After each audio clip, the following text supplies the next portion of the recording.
Hello everyone and welcome to Pendulum EDU. Pendulum EDU पे आप सभी का स्वागत है गाइस। आप सभी स्टूडेंट्स के लिए एक बहुत अच्छी खुशखबरी है और वो खुशखबरी ये है कि एसबीआई पीओ का नोटिफिकेशन आ चुका है। सो इस सेशन में हम लोग पूरा नोटिफिकेशन को डिस्कस करेंगे, कितनी वैकेंसी है, क्या एग्ज़ाम पैटर्न है। मैं आपको बता दूँ जो सबसे कैची थिंग है that is your exam pattern, जो कि थोड़ा सा चेंज हुआ है, उस पर भी हम लोग चर्चा करेंगे। वैकेंसी थोड़ी सी कम हुई है तो आप निराश होने की ज़रूरत नहीं है। पहले 2000 प्लस वैकेंसीज थी, अभी 1600 समथिंग वैकेंसीज है। सो ज़्यादा परेशान होने की ज़रूरत नहीं है। आपको तो अपने लिए एक सीट चाहिए, ठीक है। तो चलिए हम लोग नोटिफिकेशन को फटाफट से डिस्कस करते हैं। सेशन को लाइक कर दीजिए, शेयर कर दीजिए और चैनल को सब्सक्राइब ज़रूर कर लीजिए। और जो भी बच्चे एसबीआई क्लर्क, एसबीआई पीओ की तैयारी कर रहे हैं, सो उनके लिए बैंकिंग अवेयरनेस अवेलेबल है, करंट अफेयर्स अवेलेबल है, तो आप वेबसाइट से जाके परचेज कर सकते हैं। डिस्क्रिप्शन में लिंक गिवन है उसके लिए। सो सबसे पहले मैं आपको फटाफट से इम्पॉर्टेंट डेट्स बता देती हूँ कि कौन कौन सी डेट्स हैं जो आपको याद रखनी है। सबसे पहले इम्पॉर्टेंट है कि आपको अप्लाई करना है। सो उसके लिए जो टाइम दिया हुआ है वो दिया हुआ है, आप 22 तारीख से अप्लाई कर सकते हैं, 22 सितंबर से टिल 12 अक्टूबर तक आप अप्लाई कर सकते हैं। तो लास्ट डे का बिल्कुल इंतज़ार नहीं करना है किसी बच्चे को। फटाफट से जितना जल्दी हो सके फॉर्म को फिल करिए। पेमेंट कब तक कर सकते हैं? सेम टाइम पेमेंट भी आप इसी ड्यूरेशन में कर सकते हैं। इसके अलावा जो प्रीलिम्स एग्ज़ाम होगा, जो पहला एग्ज़ाम होगा, वो कब है आपका? 17, 18, 19 और 20 दिसंबर को एग्ज़ाम होगा। इसके बाद जो मेंस एग्ज़ाम है, क्योंकि आपको जैसा आप जानते हैं कि इसमें 3 स्टेजेस हैं, prelims, mains and interview.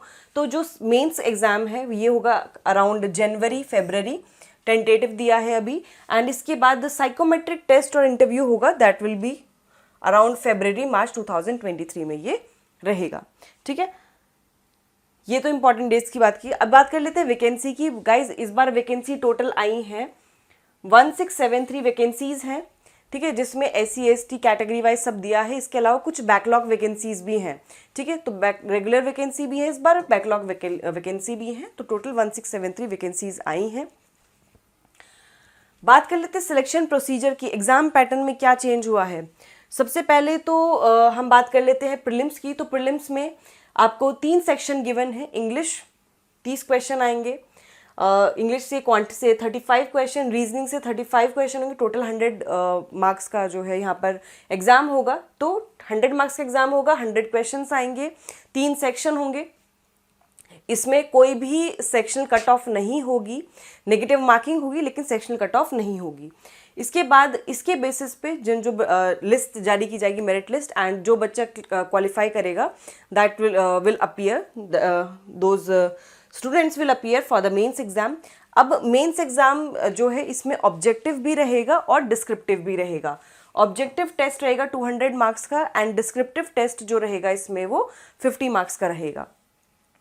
Descriptive text जो है this will be administered immediately after the conclusion of this objective test. जैसे ऑब्जेक्टिव टेस्ट होगा तो उनको डिस्क्रिप्टिव टेस्ट टाइप करना होगा।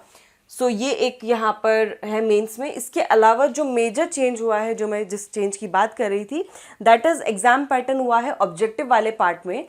जो रीजनिंग और कंप्यूटर एप्टीट्यूड जो अभी तक इसमें क्वेश्चंस आते थे, 45 मार्क्स, जो 45 क्वेश्चंस आपको पूछे जाते थे और जो मैक्सिमम मार्क्स थे वो 60 थे, ठीक है। अभी ये घटाकर, इसमें 5 क्वेश्चन घटाकर 40 कर दिया है और यहाँ पर मैक्सिमम मार्क्स आपके 50 कर दिए गए हैं।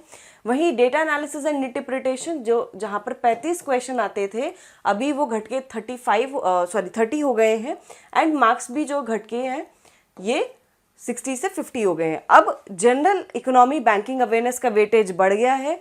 वेटेज कैसे बढ़ गया है? पहले यहाँ पर आपसे 40 क्वेश्चंस पूछे जाते थे, अब देखिए यहाँ पर 50 क्वेश्चन पूछे जा रहे हैं, ठीक है।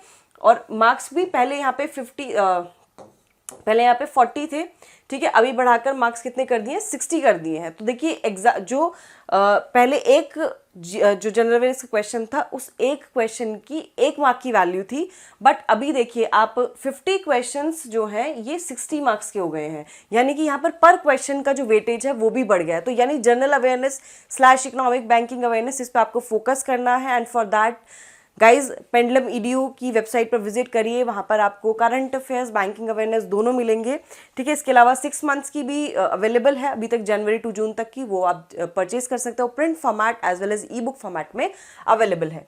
इंग्लिश में कोई चेंज नहीं हुआ है, पहले भी 35 क्वेश्चंस आते थे फॉर 40 मार्क्स, अभी भी उतने ही आते हैं। टोटल 155 क्वेश्चंस अटेम्प्ट करने हैं और 200 मार्क्स के हैं। डिस्क्रिप्टिव पेपर आपका 50 मार्क्स का रहेगा, 30 मिनट्स का टाइम ड्यूरेशन रहेगा। इसमें आपको 2 क्वेश्चन आएंगे, दोनों टाइप करने हैं, ठीक है। सो ये एग्जाम पैटर्न, ये मेजर चेंज हुआ है।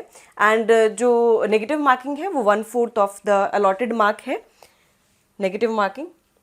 कोई भी सेक्शनल मार्क्स नहीं रहेंगे। देखिए साफ साफ नोटिफिकेशन में लिखा गया है कि कोई भी सेक्शनल मार्क्स जो है मेंटेन नहीं किए जाएंगे for both prelims and mains examination. जब फेज 2 क्लियर हो जाएगा तो उसके बेसिस पर फेज 3 का एग्जाम होगा। एंड फेज 3 क्या है? साइकोमेट्रिक टेस्ट है एंड इसके अलावा इसमें इंटरव्यू है। एक और चीज़ यहाँ पर जो ध्यान देने वाली है सभी के लिए, वो ये है कि जो फाइनल सिलेक्शन होगा, final selection will be based on the marks obtained in phase 2 and phase 3। Phase 1 सिर्फ क्वालिफाइंग इन नेचर है। जो फाइनल मेरिट लिस्ट प्रिपेयर होगी उसमें फेज 1 के यानी कि प्रीलिम्स के मार्क्स नहीं जुड़ेंगे, मेंस के और जो साइकोमेट्रिक टेस्ट और इंटरव्यू होगा उसके मार्क्स जुड़ेंगे, ठीक है। तो ये एक इंपॉर्टेंट है। अब एलिजिबिलिटी क्राइटेरिया की हम बात करें तो सबसे पहले एजुकेशन क्वालिफिकेशन की बात करते हैं।